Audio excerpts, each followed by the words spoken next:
안녕하세요. 이완희 목사입니다. 오늘은 웨스트민스터 신앙고백서 가운데 구원의 확신에 관한 주제를 다룰 시간인데요. 오늘은 그냥 이렇게 진도를 무조건 나가지 않고 잠깐 이 개혁신학을 논함에 있어서, 그리고 올바른 구원론을 논함에 있어서 빈번하게 벌어지는 오해에 대해서 한번 좀 짚고 넘어가는 시간을 가지려고 합니다. 이 은혜의 교리, 100% 인간의 공로는 이제 끼어들 틈이 없고 오직 예수 그리스도의 보혈의 공로로 하나님의 은혜로만 구원받는다라는 이 위대한 진리, 이것이 오늘날 이 시대에는 가장 위협받고 있고 거부되고 있는 그런 현상을 보이고 있습니다. 그것이 어떤 캐톨릭이나 이런 단체를 통해서 위협받는다기보다도 개신교 자체 내에서 수많은 목회자들에 의해서 거부가 되어지고 있습니다. 그래서 많은 목회자들이 오직 은혜로 구원받는다 그러니까 사람들이 그렇게 타락하는 것이다 그러면서 오직 믿음 플러스 행함으로 구원받는 것이다 라고 그렇게 이제 가르치는 설교자들이 많이 늘어나고 있더라고요. 오히려 이 시대에는 그것이 대세가 되어 보인다 할 정도로 그렇게 가르치는 사람들이 많습니다. 근데 본인들이 얼마나 지금 시행착오를 지금 저지르고 있는 것인지 잘 모르고 있는 것 같습니다. 사실은 그 오직 믿음과 행함으로라는 그 구호가, 그 교리가 어디에 속한 것입니까? 그게 사실은 로마 카톨릭의 교리거든요. 근데 웃지 못할 상황인 것이 이 헛된 공로 사상에서 이제 뛰쳐나와서 이 프로테스탄트 저항하고 뛰어나와서 이제 오직 은혜의 교리로 돌아간 것이, 오직 성경으로 돌아간 것이 이게 바로 개신교의 본질인데 너무나도 웃지 못할 것은 그렇게 말하는 사람들이 로마 카톨릭을 혹독하게 비난하지만 자기들이 앞장서서 교리를 그쪽으로 돌리고 있다는 것을 잘 모르고 있더라고요. 왜 그런 오해들이 생기는 것일까? 왜 100% 하나님의 은혜로만 구원받는다는 이 교리에 대한 오해가 그렇게 생기는 것일까? 그 부분에 대해서 과연 진정으로 은혜에 대한 은혜로 구원받는다고 하면, 100% 은혜로만 구원받는다고 하면 인간은 정말 타락할 수밖에 없고 방종에 떨어질 수밖에 없는 것인가? 우리가 좀 한번 이렇게 심도 있게 고민해 볼 필요가 있겠습니다. 근데 오늘은 제가 제 주장을 하는 것이 아니라 19세기에 거의 마지막 청교도라고 이제 불릴 정도로 어떤 그 당시만 해도 자유주의의 물결, 성경의 절대성과 이런 무호성에 대해서 도전받고 있던 시대에 가장 하나님 앞에 위대하게 쓰임받고 이렇게 부흥의 중심에 있었던 찰스 스펄전 목사님의 설교의 일부분을 이렇게 제가 좀 낭독해 드리면서 조금 구현을 해 드리려고 합니다. 이미 이 문제가 사실은 오늘날 우리만의 문제가 아니라 그 시대의 문제였고, 여러분들 믿음 플러스 행함을 강조해 갖고 사람들의 도덕성이 회복되어지면 사회가 더 건전해지고 또 교회가 더 거룩해질 것 같죠. 근데 역사적으로 보면 그 반대였습니다. 이미 그 청교도적인 정신을 물려받았고 오직 은혜의 교리를 지키고 있었던 이제 찰스 스펄전 목사님 시대만 해도 이미 이제 교회들이 거의 이렇게 자유주의의 물결에 이렇게 잠식되고 있는 그 그림자가 드리워지고 있었는데, 그 명맥을 이어받아서 20세기에 이제 마틴 로이드 존스 목사님이 생존해 있을 때까지만 해도 이제 영국 교회에 어떤 신락 같은 빛이 존재하고 있었는데, 이제 그런 어떤 종교개혁의 유산을 물려받은 그런 철저한 청교도적인 정신을 이어받았던 목사님들이 이제 하나님 앞에 부름받고 나니까 그러면 도덕을 강조하고 윤리를 강조했던 그 신학이 이제 교회를 삼켜버리니까 그럼 교회가 부흥했는가? 오늘날의 영국 교회가 어떤지는 제가 여러분들에게 말씀드리지 않아도 여러분들이 익히 아시리라고 믿습니다. 교회가 초토화됐죠. 네, 가장 문란한 시대가 되었습니다. 그리고 교회가 문을 닫고 술집이 되고 나이트클럽이 되고 사원이 돼버리고, 지금 저는 좀 영국에 대한 그런 애착심이 있어서 제가 기도할 때 영국을 빼놓지 않고 거의 기도하는데, 영국을 생각할 때마다 참 마음이 아픈데, 이 나라도 그렇게 되기 전에 이 나라가 올바른 그런 진리관, 바른 교리관을 회복해서 교회 강단에서 올바른 메시지가 선포되어야 하리라고 믿습니다. 자, 제가 지금 인용하는 설교는 스펄전 목사님의 로마서 강해 중에 한 설교인데, 설교의 제목은 이것입니다. 은혜의 교리는 죄짓게 하지 않는다. 일부분을 조금씩 읽어드리겠습니다. 사실 복음에서 하나님의 은혜를 빼버린다면 복음에서 그 생명력인 피를 뽑아내는 것과 같아서 전할 만한 가치가 있는 것, 믿을 만한 가치가 있는 것, 주장할 만한 가치가 있는 것이 하나도 남지 않게 됩니다. 은혜의 복음은 영혼입니다. 은혜가 없는 복음은 죽은 복음입니다. 라고 말합니다. 계속해서 읽습니다. 이 은혜의 교리는 모든 육적인 논리가 쏘아 맞추려는 관역입니다. 새로워진 마음을 가진 자만이 이 교리를 좋아하지, 그렇지 않은 자들은 앞으로도 좋아하지 못할 것입니다. 새롭게 되지 못한 사람들은 곧장 하나님의 은혜의 복음을 대항해 싸울 만한 무기들을 찾습니다. 그들이 전면에 배치한 가장 강력한 무기는 하나님의 은혜의 교리는 인간을 방종으로 이끌 수밖에 없다라는 주장입니다. 그 당시에도 바로 이 문제와 싸웠죠. 근데 이것이 과연 그냥 단순히 논리의 논쟁, 어떤 신학적인 견해의 논쟁이 아니라 바로 로마서의 사도 바울이 직면했던 내용이라는 것을 알 수 있죠. 사도 바울이 은혜의 교리를 증거하니까 대적자들이 그것은 인간을 죄짓게 하는, 죄를 정당화시키는 교리가 아니냐. 그러니까 사도 바울이 뭐라 그랬습니까? 그럴 수 없느니라. 결코 은혜의 교리를 아는 자는 죄를 지을 수 없다라고 로마서를 한번 꼼꼼히 읽어보십시오. 전적인 은혜로 구원받은 사람은 결코 죄 가운데 빠질 수 없다. 그렇게 사도 바울이 주장하고 있는 것입니다. 이런 말들은 제가 끊임없이 반복해서 들어왔던 주장으로서 이제는 그런 공허하고도 거짓된 주장들의 진저리가 날 정도입니다. 네, 오늘날도 이렇게 자기 자신이 잘못 이해했다라는 것을 깨닫지 못한 그런 목회자들이 이 은혜의 교리를 올바로 증거하는 목회자들을 역공격하고 있고, 또 그것이 어떤 인간의 그런 행함을 내세우는 선함을 내세우는 그런 주장들이 오히려 그것이 하나님 앞에 온당한 것이다라는 그런 매력이 있기 때문에 많은 사람들이 그런 가르침을 추종하고 있는 것을 보게 됩니다. 계속 있습니다. 이 사람들은 은혜의 교리가 끼치는 악 영향에 반대한다고 하는 자들인데, 사실 자질로 보나 도덕성으로 보나 이들은 이런 주제에 대해 말할 수 있는 사람들이 아닙니다. 부도덕한 사람들이 도덕 수호자가 된다면, 그러니까 그렇게 도덕 행함하는 사람들이 자기 자신이 인정할 만큼 그렇게 선한 사람들이 아니다, 선한 행실을 가진 사람들이 아니다라는 그런 내용이죠. 그런 부도덕한 사람들이 도덕 수호자가 된다면 진짜 도덕적인 사람들은 비참해지기 마련입니다. 이제 하나님의 은혜로 이렇게 진정한 선을 행하는 사람들이 비참해질 수밖에 없다라는 것입니다. 선행을 물고 늘어지는 사람들을 보면 정작 그 자신들은 선을 행하지 않는다라는 것을 알 수 있습니다. 도덕주의자들이 먼저 자기 모습부터 살피게 합시다. 그래서 은혜의 복음과 그 복음의 창시자인 그리스도께서 그들 자신에게 답변이 되도록 합시다. 제가 이 부분에 대해서 굉장히 고민을 하고 이렇게 씨름을 많이 했던 것인데요.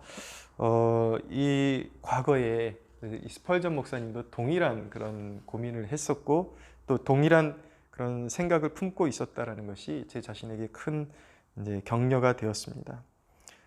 이 선행을 물고 들어지는 사람들을 보면요, 그들 자신을 알지 못하는 경우가 참 많습니다. 제가 가장 두려워하는 종류의 신자들이 어떤 사람들이냐면, 이제 가끔 뭐 교회를 찾아오거나 개인적인 그런 만남을 가질 때에 유튜브 상에서 어떤 현 시대에 굉장히 주목받는 그런 나름대로의 그런 선지자적인 사명을 감당한다라는 사역자들, 목회자들 설교를 듣고 이제 와가지고 하는 말을 들어보면 늘상 하는 말이 뭐냐면, 한국 교회 썩었다, 그리고 목회자들이 썩었다, 교회가 썩었다. 그러니까 다 그런 이제 보면은 썩었다 하는데, 사실은 내가 대면하고 있는 그 말을 하는 사람은 자기가 썩었다고 하는 그 교회 그리고 성도들과 차별화가 무엇인지 사실은 저는 모르겠더라고요. 어떤 행함을 논하고자 할 때 인간은 어떤 자기 안에 있는 의협심, 그런 자기 의를 충족시키는 그런 메시지와 이런 이제 가르침들을 추종을 하는데 의분이 일어나는 것이죠. 교회가 썩어가고 있다. 근데 기준이 그런 가르침들을 이제 주로 이제 섭렵하는 사람들은 기준이 굉장히 높아져 있다는 것을 보게 됩니다.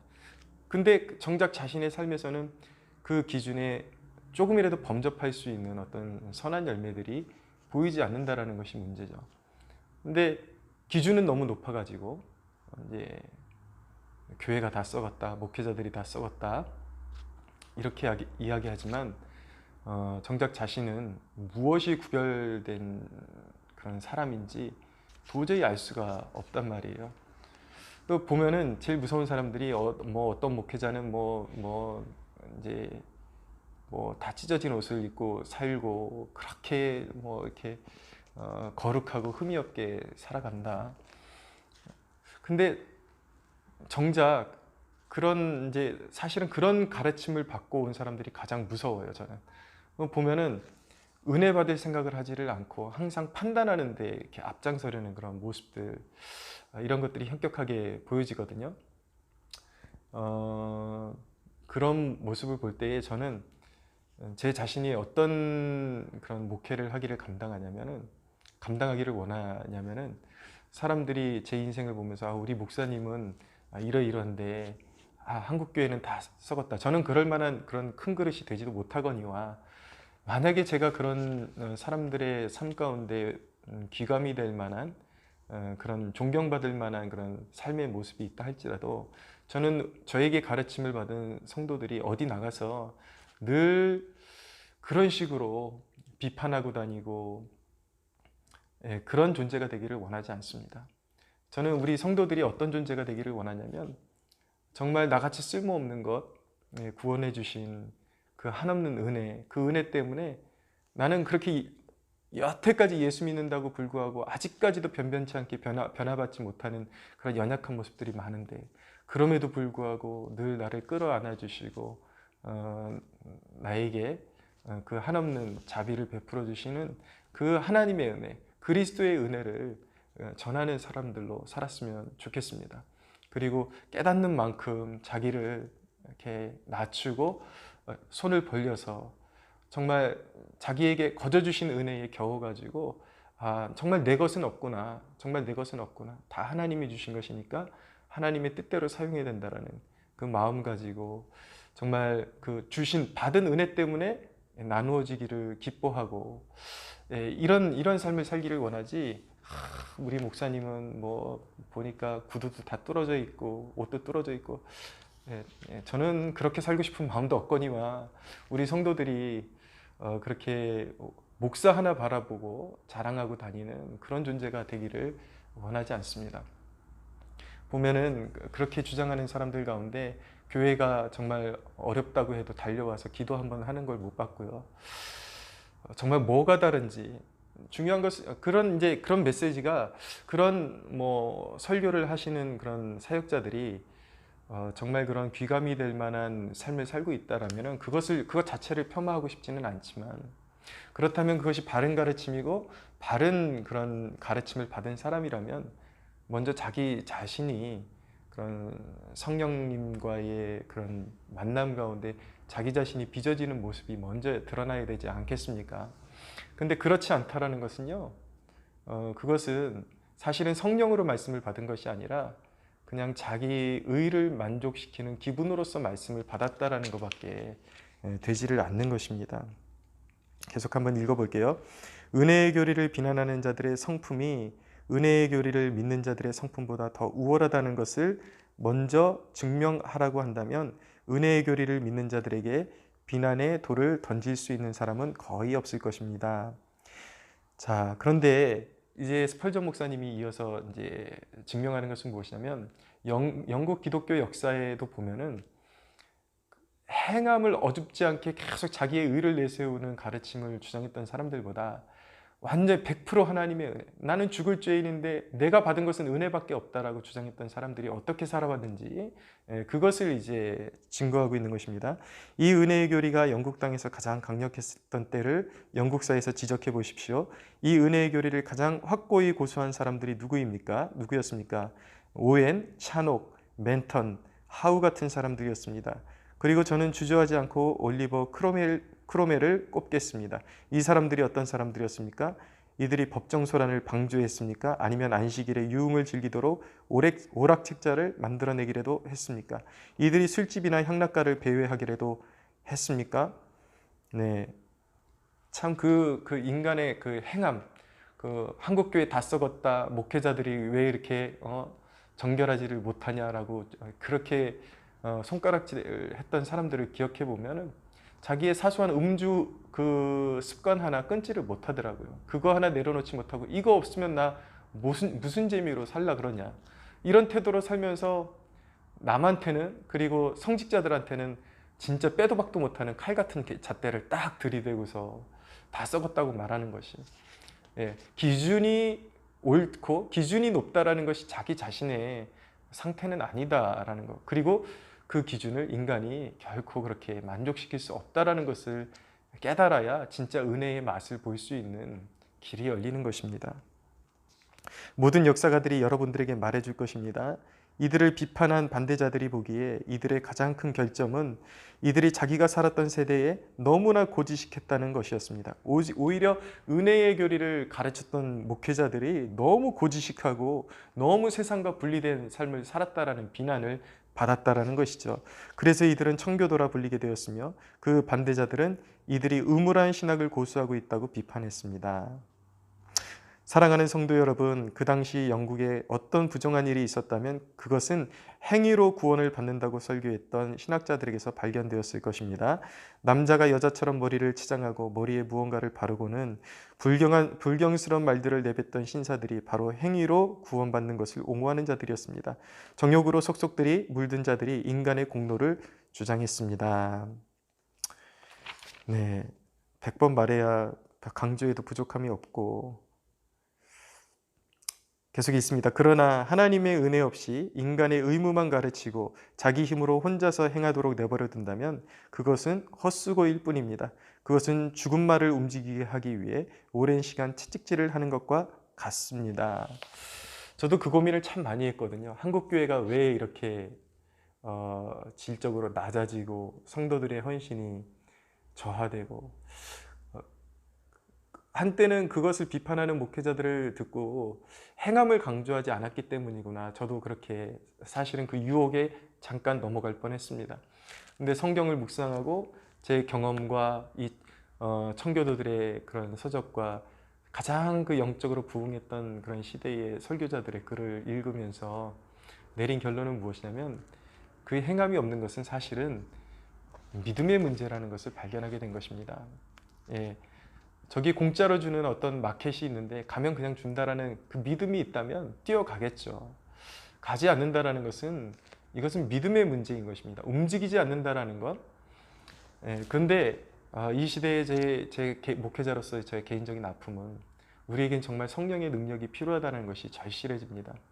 행함을 강조한다 그래서 죽어도 그냥 협박하고 행함을 강조한다 그래서 사람들이 움직이게 되는 것이 아니라 이 믿음, 그리스도의 은혜로 말미암는 이 믿음이 한 영혼을 강타하고 성령으로 거듭나게 될 때에 그는 움직이게 되거든요. 근데 지금 한국교회 문제는 행함이 강조되지 않은 문제가 아니라 거듭난 영혼들, 알곡들이 지극히 희소해졌다라는 것입니다. 알곡의 문제입니다. 믿음의 문제입니다. 결국은 강단에서 진정한 은혜의 교리가 올바르게 선언되어져야 하는 것입니다. 근데 오해가 없었으면 좋겠는데 그러면 무조건 우리는 다 구원받았습니다. 은혜로 구원받았습니다. 무조건적으로 그냥 이렇게 맹목적으로 설교해야 된다는 얘기가 아니라 이제 그 회개하지 않는 자들에 대한 분명한 회개의 촉구가 선행되어져야 되는 것이죠. 율법의 그 한계의 벽에 부딪혀서 자기의 죄를 깨달은 사람이 회개하는 거 아닙니까?